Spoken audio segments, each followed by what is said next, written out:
Hello, and welcome to this short lecture on one of the most common non-communicable diseases in existence today, and that is diabetes mellitus, also known simply as diabetes.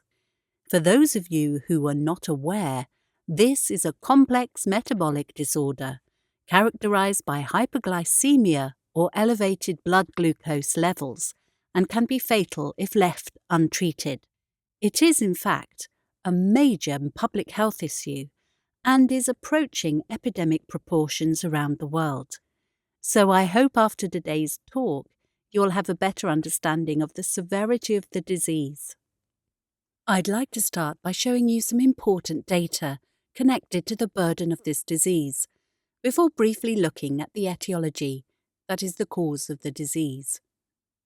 Once we've looked at this, it's my intention to look more in-depth firstly at type 1 diabetes, T1D, and then secondly at type 2 diabetes, T2D. In both sections, I'll be discussing the pathophysiology, that is how the body changes as a result of the disease, along with the symptomology, before turning my attention to the treatment of this disorder. I'll then finish off with a short summary. So let's get started with some important figures.